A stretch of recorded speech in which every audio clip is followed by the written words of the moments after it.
All right, good afternoon, everyone. I want to welcome you all to the second event in our annual GRCC Social Science Department Race, Ethnicity, and Identity Conference. Just to give you a little bit of background about this, I won't take a lot of time, but this conference actually started about 8 years ago as a Black History Month conference and has developed into what we have planned for you this week. There are a couple of events that I want to alert you to. One is this evening. We have a guest speaker from Oklahoma State University, Rebecca Sheenan, who is going to be talking about identity, tourism, and racialization in New Orleans, Jackson Square. And then on Thursday, March 28th, we have a keynote speaker, Dr. Edward Bloom from San Diego State University, who's going to be talking about his recent book called The Color of Christ, the Son of God and the Saga of Race in America, which should be pretty interesting. So if you're interested in those topics, I encourage you to come out and attend as many of these events as you can. Today, our speaker is Professor Heather Richards, who's with us today to talk about Latino voting in the 2012 election. This is actually the second part of a series that she's done for us. She's last year talked about this topic as well, so she's added some things and updated it, so it should be interesting. I'm interested in hearing from her. At the end, there's going to be some time for questions, so what I'd like you to do is, because this is being filmed, if you have a question, raise your hand. I'll come around. I'll give you the microphone. I can't promise that you won't be on camera, but I'm pretty sure you probably won't. So just so they can hear the question over the video. You don't have to sing or anything like that. It's not the voice. Please don't. Right? Yeah, whatever. So let's give Heather a round of applause.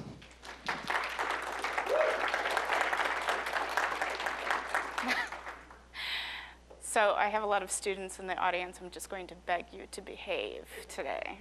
So yes, this is the second time I've done this lecture. Last year, we could only talk really about midterm elections. This year, we have, of course, the presidential election of last year of what happened. And so I updated the PowerPoint a lot over the weekend. So we'll talk about Latino voting, but just to give us an idea of what has actually changed, these are numbers from 2000 until 2011. So last year I could only go up until 2010, but we actually saw some substantial changes from just 2010 to 2011. And then participation in the 2012 election was up significantly as well. Population of immigrants as a whole, actually the United States is the #1 destination for immigrants out of the entire world. #2 is Russia.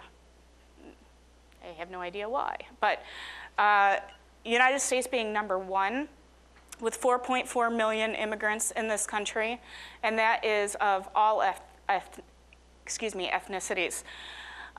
We have about 11 million undocumented or unauthorized.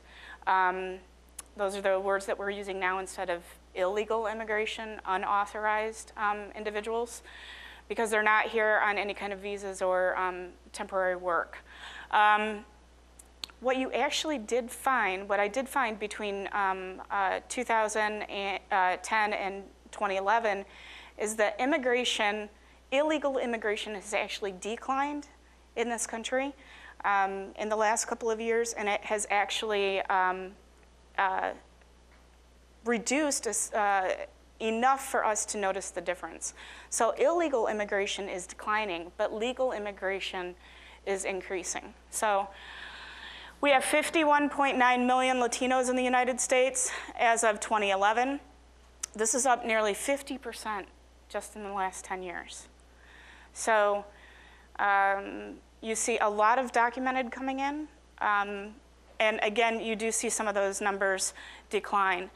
Hispanics make up about 17% of the US population in 2011. They are the largest minority in the United States,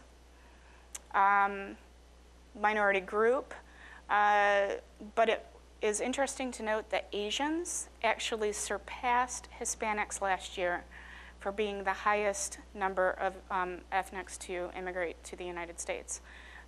Asians, not Hispanics. So 17% of the US population and 10% of the electorate. And of course, what I mean by the electorate is our eligible voters, those people who turn out to vote, 10%.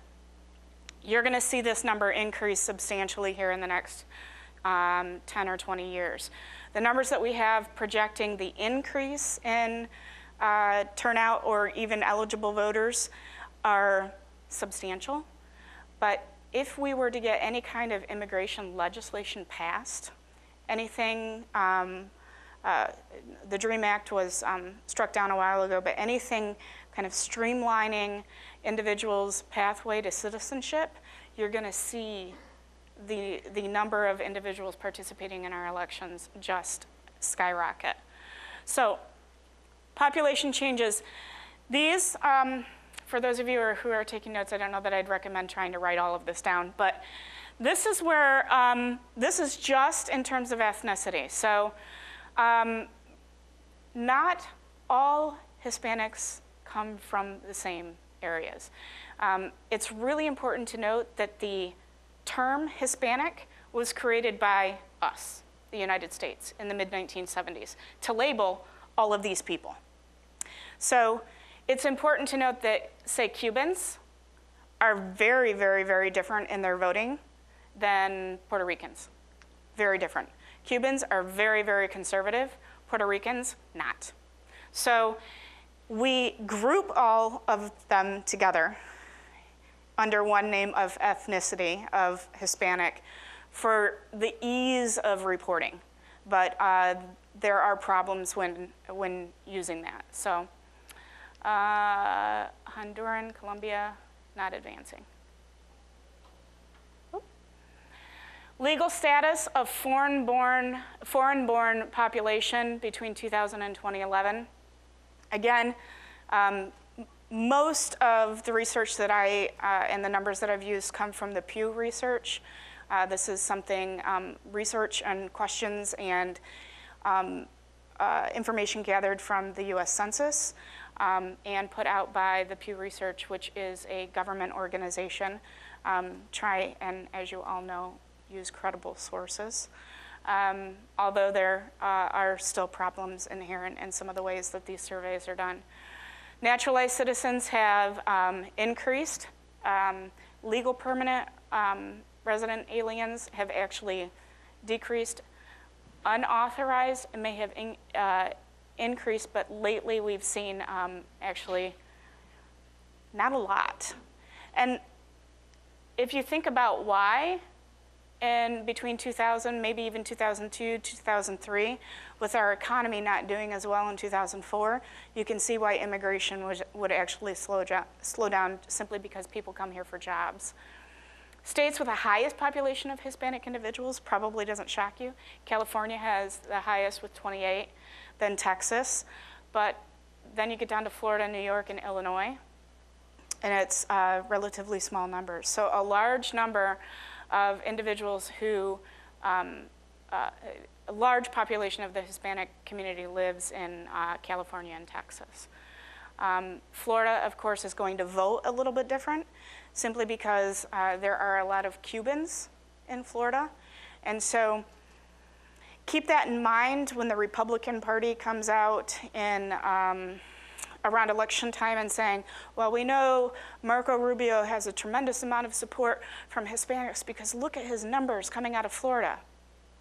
Okay, Marco Rubio is conservative, and so is Florida's Hispanic community, a large part of them. Although you have started to see the increase of Puerto Ricans in Florida who are starting to dilute the Cuban vote, and I think that's contributing to making Florida a little bit more of a flip state.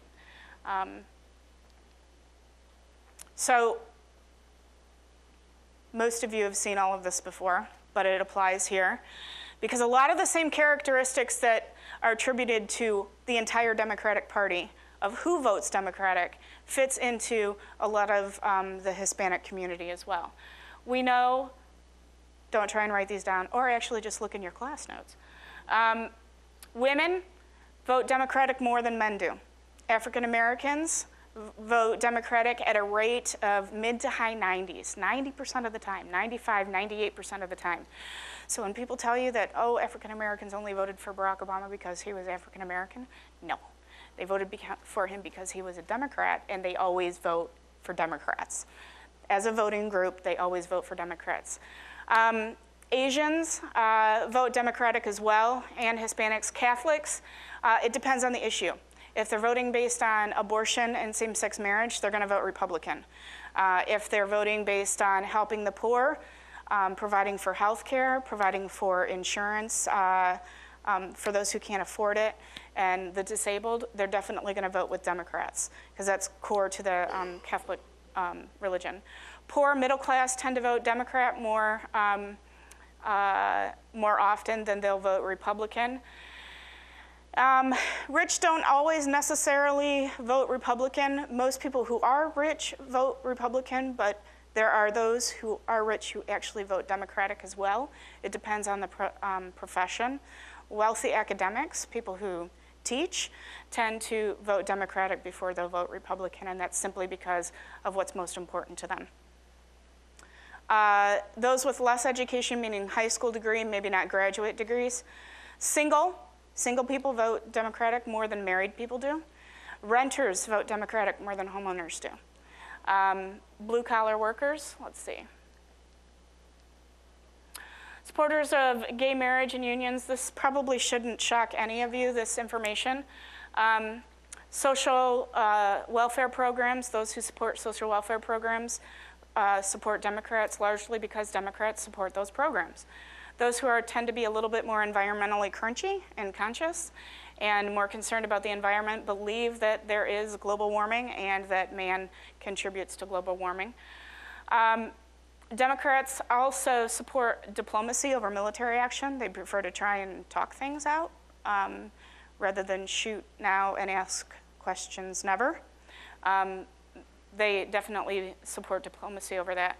And Democrats typically support immigration reform with a pathway to citizenship, which is something that actually the Bush administration and the Democrats saw eye to eye on, simply because George Bush, being from Texas, dealt with a very high number of immigrants and knows that hardworking individuals that we have a lot to learn from.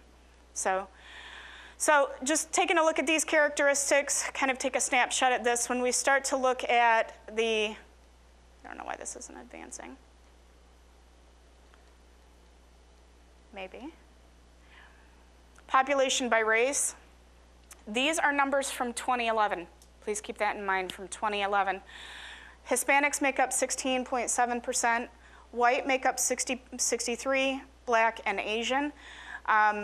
Hispanic, again, is the largest minority group in the United States, but Asians are growing very, very quickly, Asian immigration. So for those of you in my class, if you want to save your hand, I can post these up on Blackboard, because a lot of you are trying to write them down, and you're going to have a hard time keeping up. So median age, this is very important. And here's why. The Hispanic community actually, their average age in the United States is 27 years old. They're a very young voting bloc. 18 among native born, which means if they're native born or naturalized, they vote. And 27-year-old, they have a long voting future ahead of them.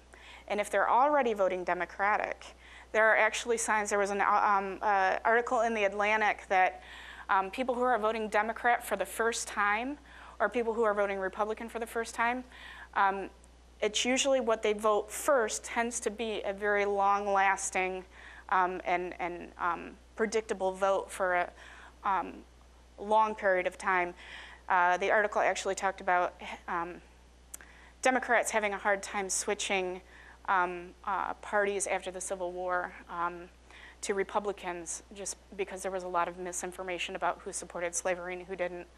So if Hispanics are voting Democratic now at a very young age, evidence shows that they will continue to do that for a very long time.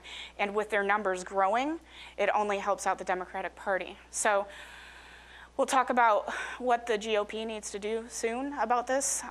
We'll talk about that in a few minutes. White people are aging.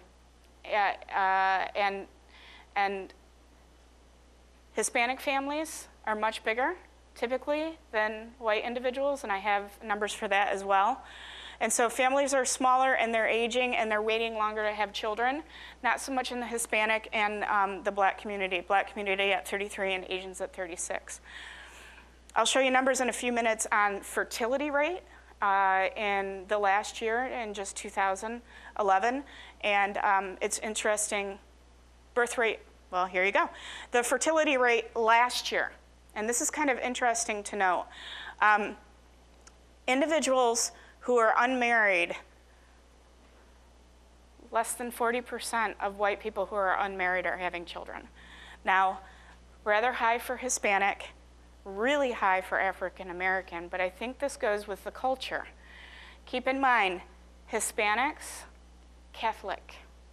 And so alternatives to having the child if they get pregnant, adoption, or there's really no question of abortion.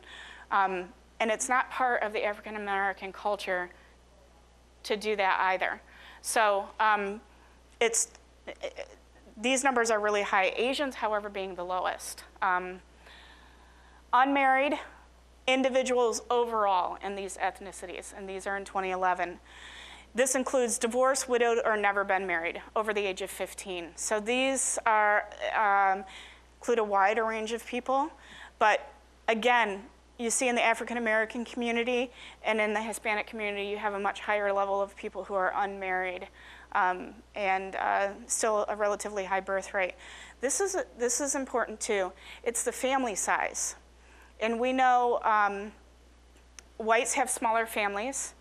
Many of you have parents or grandparents who may come from families that are 8, 9, 10 siblings. You don't see that size of family anymore, unless you're in Utah. So there are some parts of the United States who still continue to have very large families, but Hispanic and Black families have 3 to 4 person families at the highest rates, which just means these communities tend to have more children. Yeah, they're at a higher poverty rate, but we will talk about why here in a few minutes and what might turn around the poverty rate for those communities soon. Hispanics have the highest rate of over 5 people per family. And again, abortion is not an option for many people who are Hispanic because they're Catholic. And if they're very devout Catholic, neither is birth control. So that could contribute to the size of the families, but you also see larger numbers of individuals in the Hispanic families living together. So you see several generations living together, grandparents living with children, and in that culture you tend to see kind of the frame of thinking, it takes one person to have a child, but it takes a small village to raise it. You see a lot of inter-family connectedness and families raising children instead of just individuals. So that contributes. Minimum of a high school graduate, a high school degree. Hispanics have the hardest time with the graduation rate. Now this includes high school, some college, and a graduate degree. These are the rates. But I think it's interesting to note that Asians, that it's relatively high. So what you might assume for Hispanics is it could be a language barrier, but also the people who would be trying to get into college or some college or graduating right now are of a generation where maybe their ethnicity wasn't looked upon as I don't know. These days, there's still discrimination, but the number of people who are enrolled in K through 12 for all ethnicities is very high. It's in the mid to high 90s for all of these groups. And so you're gonna see this number increase, I believe, for Hispanics simply because education is just, it's really important for the Hispanic community. Now, you've seen, and I think this is very telling too, that again, when I was saying that they kind of at high school or in college at this point would be of a generation where it wasn't as important. Now, look at the number of individuals who are going to college. Well, at least completing high school. It's still a relatively high dropout rate, but that's, I think, a big problem for the United States as a whole, is the dropout rate. College enrollment rates of whites, blacks, and Hispanics. I was really glad that this included the Asian numbers as well, because I think that's important to note, is Asians last year were the highest rate of immigration here, but they also bring with them the lowest birth rates of unwed mothers, a relatively lower poverty rate, a higher rate of home ownership, and a very high education rate. Asians are very well known, at least as a group, for higher education, and education being a top priority for them. So you can see the shift over time, and Hispanic now on the same level as African Americans. And I want you to kind of keep in mind, and as we look through these numbers, compare Hispanic and African American situations in terms of housing and birth rate and poverty rate and all of that, and you'll see a lot of similarities, which just goes to that conversation about what the GOP needs to do. Home ownership, again, Hispanic and black kind of on par, relatively close. White with the highest, but even Asians have a very high rate of home ownership. Home ownership usually translates, I will tell you, is one indicator of actually being Republican, owning a home, and married with children actually is another indicator of being a Republican, just because you have a larger stake in society and a larger stake in not having more of your money taken away in taxes. So you tend to pay attention a little bit more. Those without health insurance, this is high. This is very high. And so we're not just talking about undocumented here. We're talking about documented Hispanic individuals who are coming to the United States and they're working really hard and they don't have any health insurance. African Americans, not nearly as high as Hispanics. But if you stop and think about what Obamacare might do for this, even Obamacare has now, or even the Obama administration has now endorsed Obamacare as not something that they're going to fight anymore. Consider what the Affordable Care Act that was upheld by the United States Supreme Court will do for these individuals. What causes many families to fall into poverty? I mean, think about those without health insurance.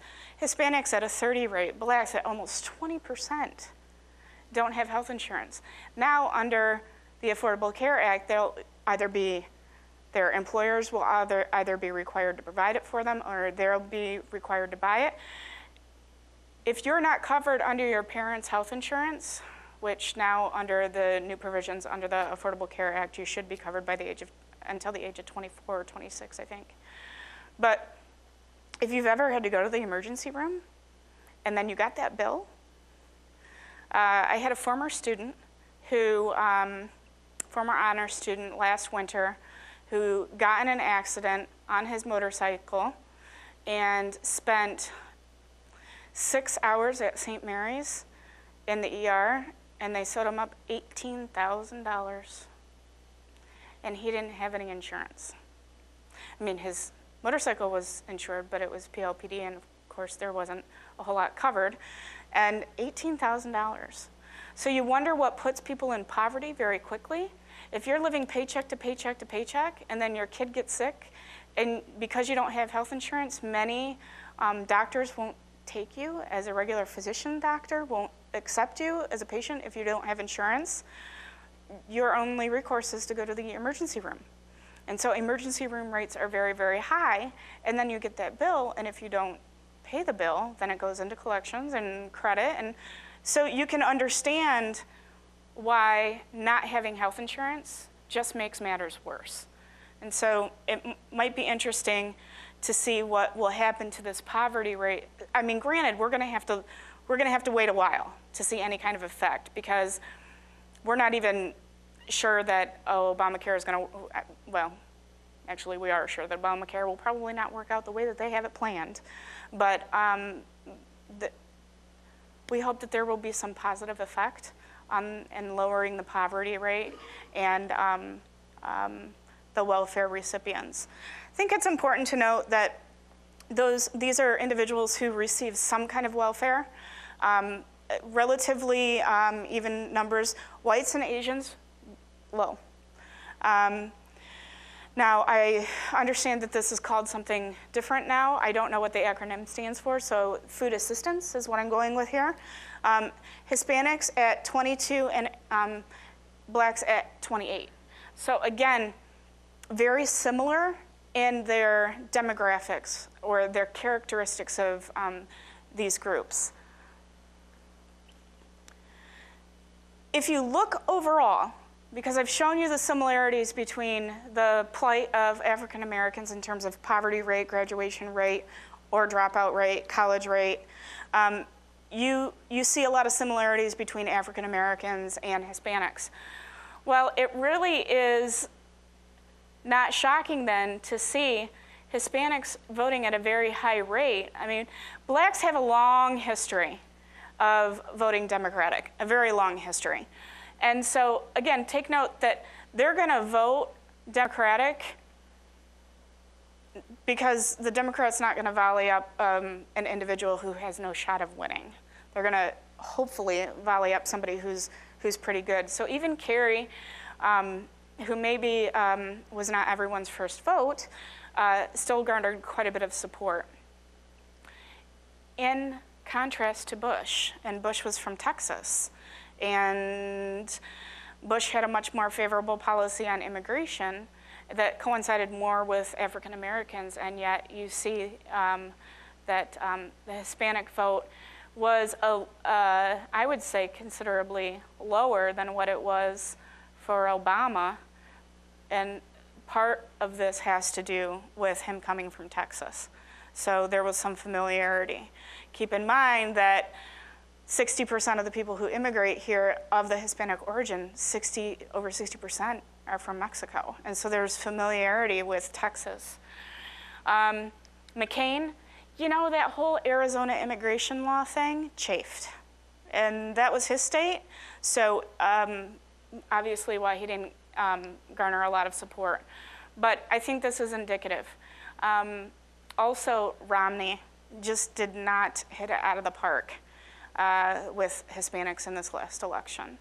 I think it's important to note that the Republicans are backsliding here.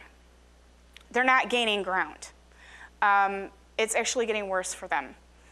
And the harder line they take on some of these issues that are important to not only blacks but Hispanics, the worse they do for themselves in the future. Hispanic vote in the presidential elections over time, you still see that Hispanics have voted for the Democratic president or Democratic candidate at a much higher rate, even over the last 20, 30 years. So there's that pattern. This is just, again, with more of the Democratic advantage. You can see quite a bit of advantage in terms of, substantial advantage in terms of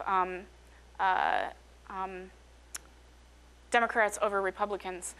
But look at some of these lower numbers here. John Kerry and Al Gore. Bush garnered some pretty good support from Hispanics. Now, I want you to keep that in mind because I've been saying this for about 3 or 4 years now. 2016, you're going to see Jeb Bush run. And Jeb Bush is George Bush's older brother, former governor of the state of Florida, and he's also married to a Latina and has biracial children. And so I think that you will see Jeb Bush pull some of those numbers up for the Republican Party. He just recently wrote a book in which he kind of backpedals a little bit about his original stance on immigration, and that is a very hard line against Republicans saying, you know, you really need to stop making stupid comments, and you really need to start embracing this idea of immigration and have a conversation about how to make citizenship easier for individuals, because it's very expensive, there's a lot of paperwork, and we need to figure out a plan for that instead of just saying, no, there's no plan whatsoever, we don't want to partake in that conversation. So Jeb Bush has been having that conversation with the Republican Party for a while, but he's become more outspoken about it. And again, I've been saying for a while that this last election, it was just too soon for him to run, because we still remember George Bush. And he needs to just wait a little bit longer till we just kind of forget his brother a little bit more. And then he'll run. So Latino participation in presidential elections, eligible voters, and those people who actually turned out to vote. What this, again, just shows you that the number of people who are eligible to vote is much higher. The problem with Latinos right now that they're having is that just because you're eligible, it doesn't translate into turnout. And there are more people who are not turning out to vote of the Latino community, and there are a couple of reasons I'm sure that you can imagine why. One of the biggest ones being language barrier. If they're not printing ballots in multiple languages, or at least in Spanish, you're going to cut out a small portion of the Hispanic community. Though I will tell you, the number of individuals who are naturalized or native-born citizens, their rate of speaking English is very high, 70s to 80s, very high. So the language barrier isn't everything, but it's part of it. It's also important to note that Obama has a more favorable platform. I will tell you that his policy of deportation upon arrest has upset the Latino community.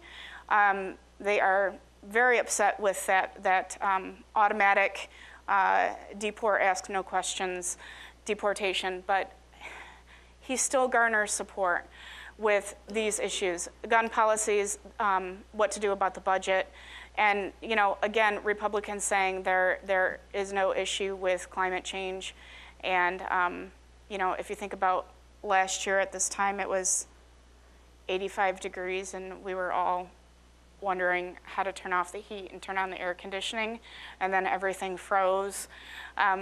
Sure, you can call that anecdotal evidence if you want to, but we live it. It's, you know, spring, yet really cold out. So, I mean, climate change is an issue, and certainly acknowledging that is important.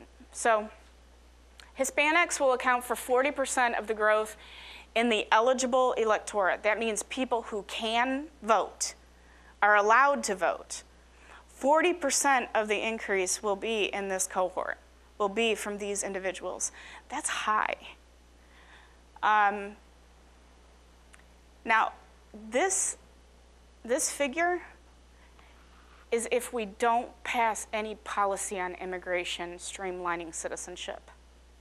2030 is not that far away. It really isn't. And this could become a reality much earlier if we do get that policy, and I kind of think we will. We certainly may not get it by the end of the Obama administration, but by the first part of the Clinton administration in 2016, I project that Hillary Clinton will, of course, run for president. I think at this point, it is her election to lose, or her bid for the Democratic Party to lose at this point. She should probably try and stay out of the media as much as she possibly can so as to not fuel any fire against her. But I think Hillary Clinton, if she runs for the Democratic ticket, will definitely carry the Democratic ticket. And I do think that Jeb Bush will run for president under the Republican ticket. The interesting wild card in the 2016 election will be Chris Christie.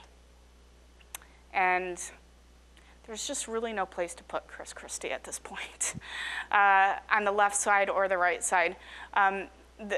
Somebody made an argument to me a couple days ago, wondering if maybe he might go independent and not necessarily switch to the Republican Party or to the Democratic Party, but just leave the Republican Party, because there are a lot of Republicans who really do not like him because they felt that he contributed to Romney's loss in the last election by embracing Obama so much, but we'll see.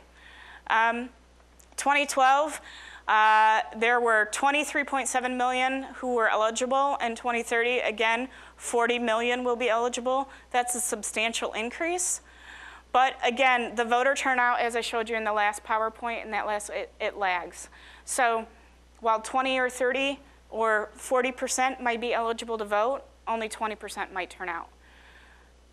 But really, is it any different than the rest of us? I mean, we have about, during presidential elections, a 65% turnout rate.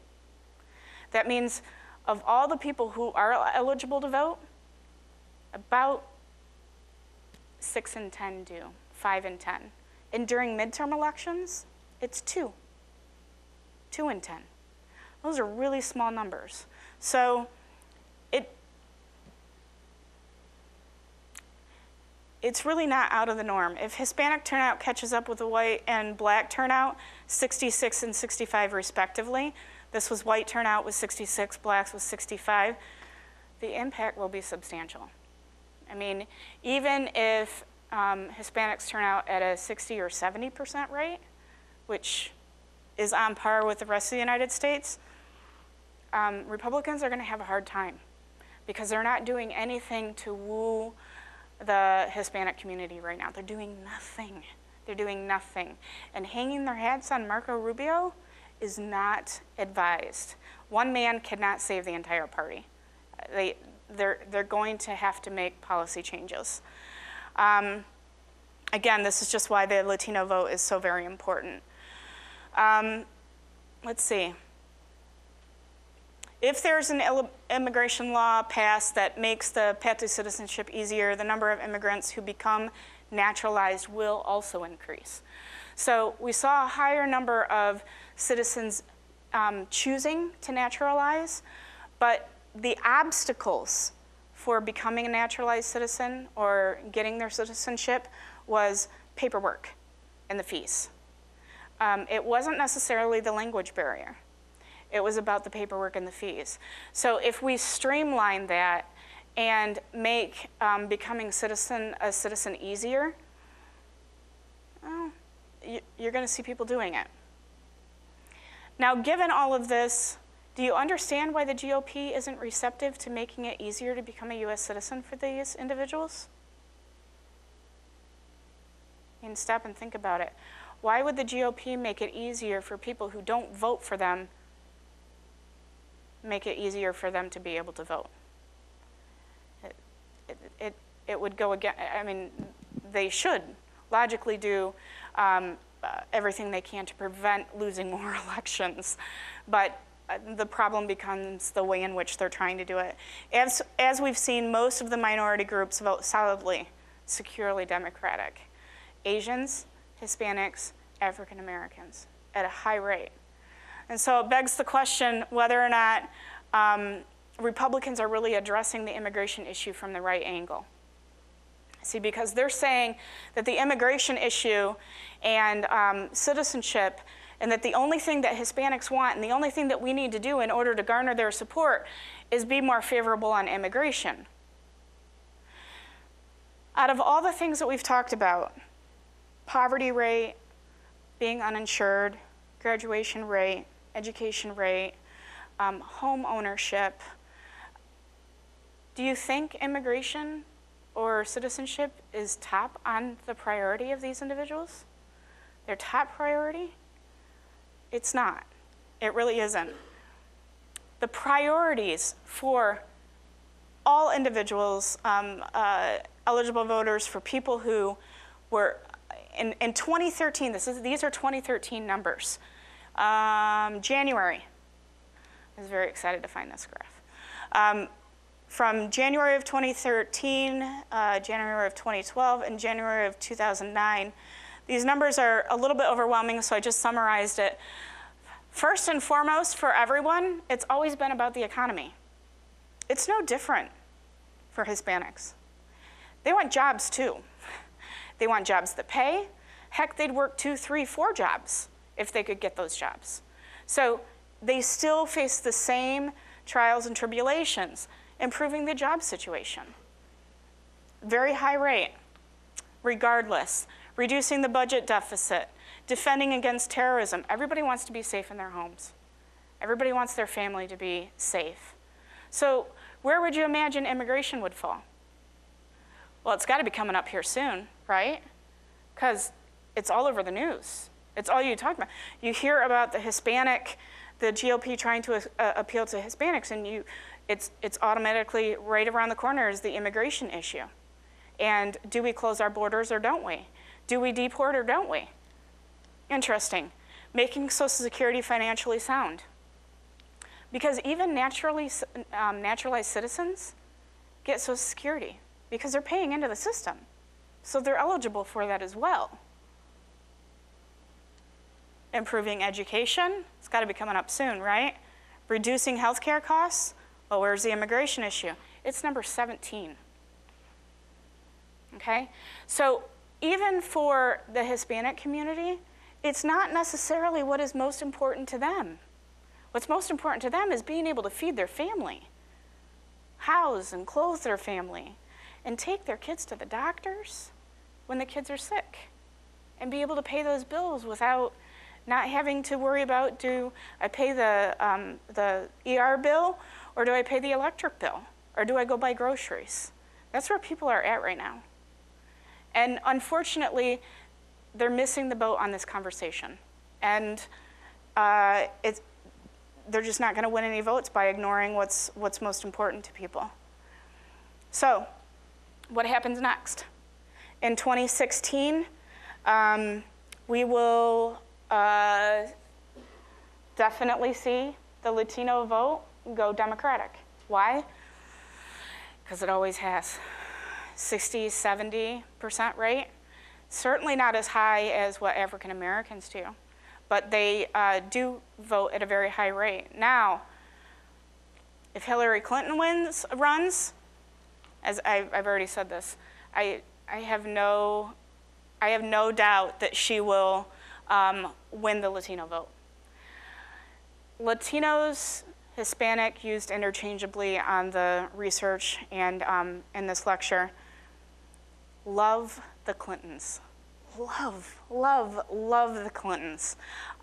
Huge supporters of the Clinton administration. Bill Clinton, I call him Teflon Bill, because just the guy is like a rock star even now, and he was impeached as president. He's still beloved by a lot of people. So Republicans will continue to have a hard time connecting with Latinos, simply because they're not understanding what is important to Latinos. Their number one priority of Latinos is not immigration or becoming a citizen. Again, it's about the poverty rate. It's about health insurance and education and being able to provide for their children. Jeb Bush cannot carry it alone. I think, as we saw in that one slide where President George Bush garnered more support in the 40s, low 40s from Hispanics, I do think Jeb Bush would get at least 40, maybe even to the mid 40s, which would be huge and monumental. But in no way will he get enough to outweigh what the Democrats have done. Although I really, I have to say, I am praying to the gods that we do see a Hillary Clinton and Jeb Bush ticket in 2016, just because I want to live to see that. I really want to see what happens with the Latino vote, with an individual who's from Texas, has Texas in his blood, is married to a Latina, has biracial children, speaks very fluent Spanish, and, well, a Clinton. You know, it's going to be interesting what happens to the Latino vote in that next election. So Jeb Bush can't bridge that gap, and neither can Marco Rubio. Marco Rubio is from Florida, and after this last election and the loss, the shocking loss to Mitt Romney, he very truly, solidly, and a lot of Republicans believe that he was going to win that election. From what I've actually read, he didn't even have a speech prepared for having lost. He had concentrated. He knew that he was going to win. That would require a drink. So that would be very, very difficult. But Marco Rubio has only been in Congress for a year, maybe 2 years. He's very new. And while he might be able to do what Obama did and say, I'm not part of the Washington debacle of everything that's bad about Washington, well, neither was Barack Obama, but Barack Obama couldn't do for Congress what he said he could do, and that is bridge that gap and really get them to talk. Congress, boy, they're a piece of work. Congress has one of the lowest approval ratings it's ever had. Cockroaches have a higher approval rating than Congress does right now. Not kidding, actually, a survey that shows that. Congress is not doing well. The more and the harder line that they take on policies and refusing to talk to each other hurts this country. I mean, just think about sequestration. They're thinking, fine, yeah, cut 20% across the board of all spending. Well, if this is the only way we're going to get spending cuts, then we'll take it. It's hurting our military a lot. I have several friends and family members who are in the military, and I know they've stopped a lot of training for military individuals down on the bases, yet they're still deploying them. They're just deploying them without training. And that's not going to bode well. But make no mistake about it, the Democrats are to blame as well. And what really needs to happen is they both need to come to the table. The last thing I really want to stress is that we shouldn't forget the influence of the Asian people coming here exclusively for work. Think about how different the poverty rate is for Asians, how much higher the home ownership rate is, how much lower the unwed birth rate is, how much higher the marriage rate is, which kind of sets them apart from Hispanic and African American. So I think while the Asian percentage of the immigration population is still relatively low, like 6 or 7%, something like that, they're growing very, very, very fast. And they do vote, and they vote Democratic. So I guess my point is that if Republicans want to win elections at any point in the future, they need to watch this PowerPoint slide and figure out what's really going on. And they need to look at these data sets. I mean, I didn't make this stuff up. I pulled it out of, I pulled it right off of the Pew Research. These are survey questions that have been done for many, many, many years. And so there's relative consistency in this stuff. This information is available if they're just willing to look at it. And they're not going to win elections if they don't start paying attention to what's really most important to people. Illegal immigration isn't top on people's priorities. So I guess that's all that I have. So are there any questions? Mike's going to come around with a microphone if anybody wants to ask any questions. Okay. Austin is up here. We'll start here. Somebody's already standing, sorry. Thank you for your most informative lecture. Appreciate it.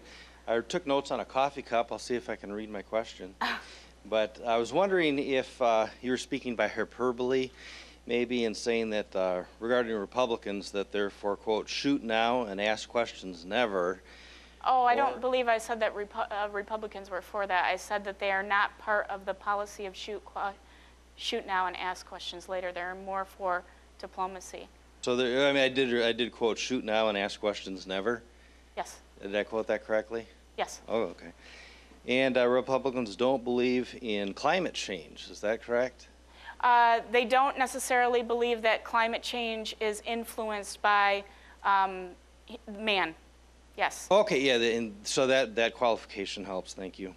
And that they are ignoring issues not important to people, that are important to people, like, you know, economics and social security. I mean, national security. Actually, national security is one of the highest things that Republicans are concerned with. Right. So yeah, I was curious about them.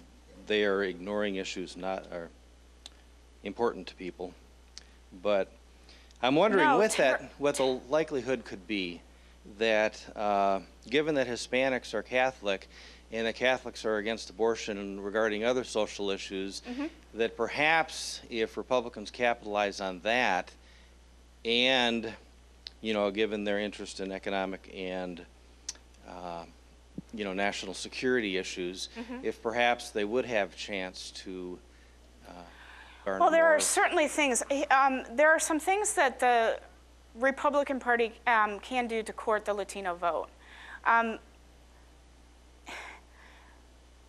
Prioritizing abortion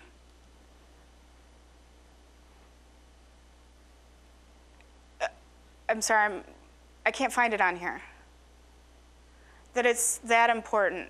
So if it doesn't even make the top 17, it's not going to court the vote of the people who, I mean, yeah, Latinos at a very high rate. Latin America has the highest. When I was doing the research, I found that now Latin America has the highest population of Catholics than any other place in the world. But you also have to think about, again, what is most important to Latinos. So they may not believe in abortion, but they're not voting on that. And so it's also important to note that when it comes to same-sex marriage, Latinos are actually, they really, I mean, they're at a higher rate in support of that. They don't take as hard of a line against same-sex marriage as the Catholic Church does. So like many Catholics, they prioritize the issues. And most important for them is the very same issues that the Pope would support the Obama administration on, and that is feeding the poor, making sure they have insurance, taking care of the elderly through Social Security. And it's really no secret that Republicans would love to get away from and eliminate those entitlement programs. And if they could get away with eliminating Social Security, they would, because those entitlement programs are extraordinarily expensive, and they end up paying for those. So that I don't think is a secret at all. But as part of the Catholic faith, you actually see younger Catholics concentrating more on the top issues, like taking care of the people who can't take care of themselves, and the elderly and the poor, and providing health care. And desperate people do desperate things. When people are impoverished and they have to choose between paying an electric bill and feeding their children, they don't care whether or not their neighbor had an abortion. It's not on their priority list. I mean, if you're asking my personal opinion, that's where it's at. The Republicans, and I'm sure I came across as Republican bashing from your comments, and I didn't mean to. A majority of this audience are my students. And if they know if you've been in my classroom, I really try to bash equally. I really do. But there's really nothing going on for the Republicans right now that benefit them here. They need to get it together. And coming from a person who's voted Republican. So we need the Republican Party to get their shit together, because we need the two-party system. If this trend continues and the Democrats are a shoo-in every time, it's not going to be good for this country, because we need that opposing conversation. And if they become so small and insignificant that the Democrats have a filibuster-proof Senate on a normal basis, that is not going to be good for this country. It's just not. So, Austin, I hope I answered your questions. Yeah, okay. Hi, I have two questions. The first one was Hillary Clinton in 2016. She just stepped down as Secretary of State. Yes. Did she She's fall? tired. Have you seen her? I haven't lately, no. Yeah, she's tired. But Yeah. she fell and was injured, or you think that will stop her from running? I don't know if she fell. Wasn't it something with her eyes? Or did she fall? Yeah. Okay. A little bit of health issue there. I mean, she's no spring chicken. She's not young. So by 2016, yeah, she's going to be getting up there in age, and that may be an issue. I mean, it was certainly an issue for John McCain.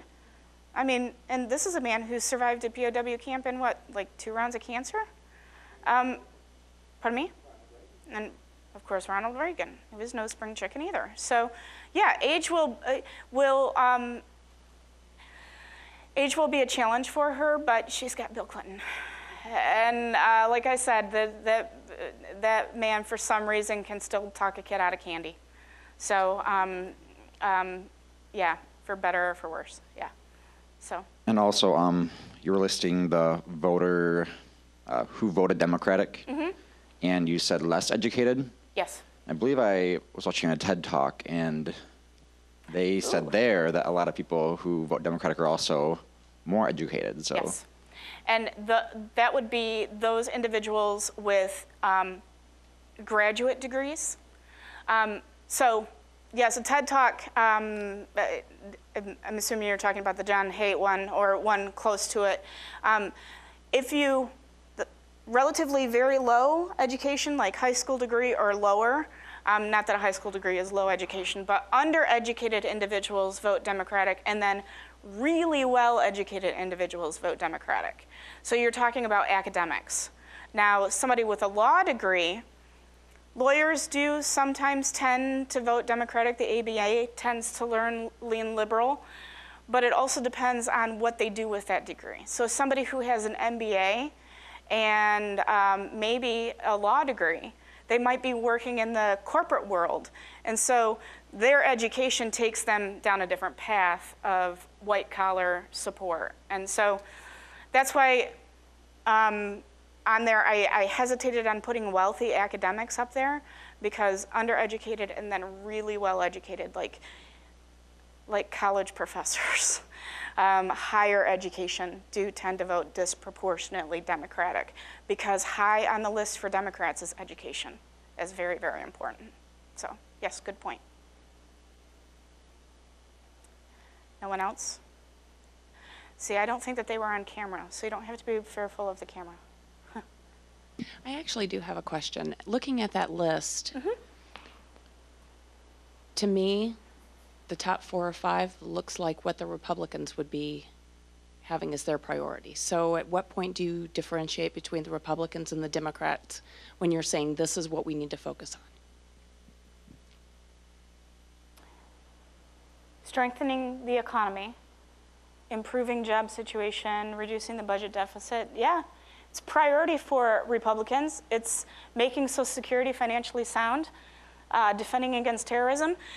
They're very broad, but it's the way in which you defend against terrorism that wins and contributes to the win or loss of an election. How you want to reduce the budget, sequestration, or cut spending, or raise taxes, that contributes to what wins or loses an election. Improving the job situation, well, cutting taxes, that's the Republican approach. Stimulus spending, that's the Obama administration approach. So these are rather general. It's the way in which you approach doing them that sets the parties apart. So what would Republicans have to do in order to get support from the Latinos on these issues? It's no secret they're going to have to moderate on their policy stances. I think the biggest disadvantage for Republicans right now is not necessarily, and I don't have it up here, but all my students know I have one of the first days of class, I put up on the board what's called a continuum, an ideology continuum, where you have strong liberal, independent-leaning liberal, independent-leaning Republican, or conservative, and so on and so forth. And I do that simply because I want people to understand that there are different degrees of belief. And you have the really strong left and the really strong right. Very small numbers of our population to vote belong to the Rush Limbaugh side and the Carville side. I mean, very small, 40% of the population falls in the middle. So the problem is that the Republicans are too far right. Now, is it the fault of the John Boehners, who's the Speaker of the House right now? No. It's the fault of the Tea Party. And the problem with, the Republicans are just getting kicked while they're down. See, and we have some Tea Party supporters here. So I want to be careful in that the Tea Party takes an absolutist approach to policymaking. No increase whatsoever on taxes. Cut spending wherever you want, regardless of who's going to be impacted. Or cut Social Security, or cut these welfare programs because too many people are living off government. It's a nice idea, but you can't take an absolutist approach. And unfortunately, there are now enough Tea Partiers in the House of Representatives that they're really holding the more moderate Republicans back from being able to negotiate. It was a telltale sign last fall when John Boehner kept trying to negotiate with the White House, and they'd finally work out a deal, and John Boehner would go back and his own party would shoot it down. And it's not because the more moderate Republicans were shooting it down. It was because there's enough Tea Partiers in there to stop anything and everything that might possibly increase taxes. And John Boehner even presented his own solution that got shot down by his own party. That is telling you something, that there's something wrong within the Republican Party. And I actually just read, again, The Atlantic is one of my most prized possessions every month when it comes in. And I read it, you can actually get it online too. One of the things that the Republicans are most worried about in this next midterm election is that more extreme people are going to run for office and win the ticket in that particular area and get defeated because the Democrats are going to be more moderate. And so, not kidding, I believe this was a Karl Rove quote, "We need to get less stupid people running for office." You're shaking your head, I'm pretty sure that it was. We need to get fewer stupid people running for office because they win the ticket for the Republican Party because they have enough support in their little community, but there's no way that they can win in a general election. Those are his words. And Karl Rove, he's really good at what he does. So, except in predicting the last election. Yeah. You talk about more people voting. Mm-hmm.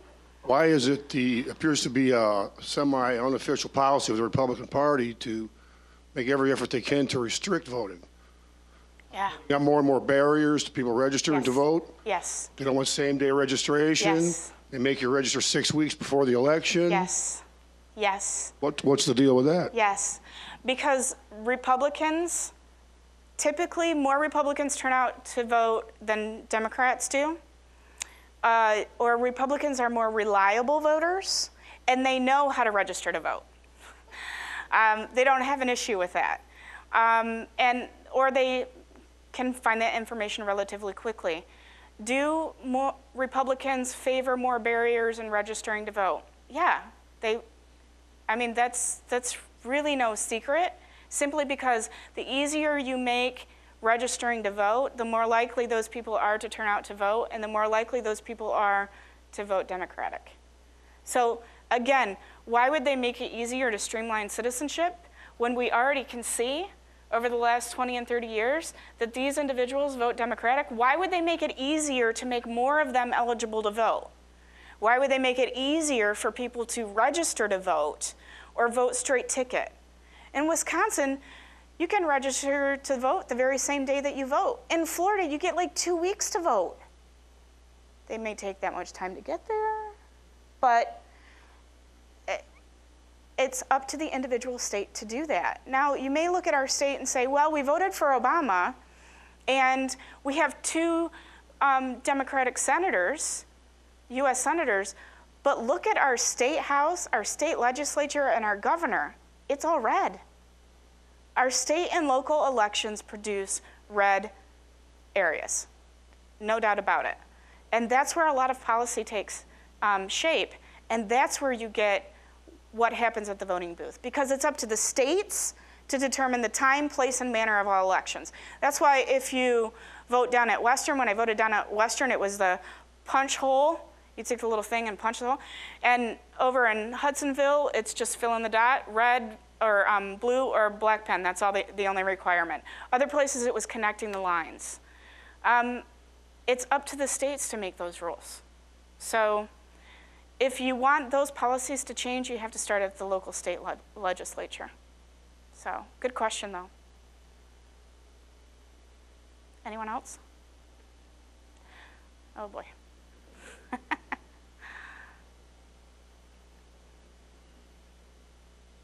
You talked about the Republican Party. What is your feeling of Grover Norquist in his seemingly stranglehold on the Republican Party? And is that maybe the main reason why the Republicans are so polarized? Well, I think I don't know if I can speak to his effect specifically, but again, I think that they're just simply polarized because of a lot of it has to do with the Tea Party, and Republicans haven't always been this divided. 6 years ago, 7 years ago, when I was teaching, I remember telling and talking to students and saying, there's no question where Republicans stand on the issue. Abortion, same-sex marriage, this, policy, And now you can't necessarily do that with the Republican Party. You can't say you know exactly where they're going to stand on taxes because of the influence of the Tea Party. And again, I think that's what's holding Republicans back. I really do. Anyone else? All right, let's give Professor Richards another hand. Thank you. Coming. Thanks, guys. I think I have this sign-in sheet for my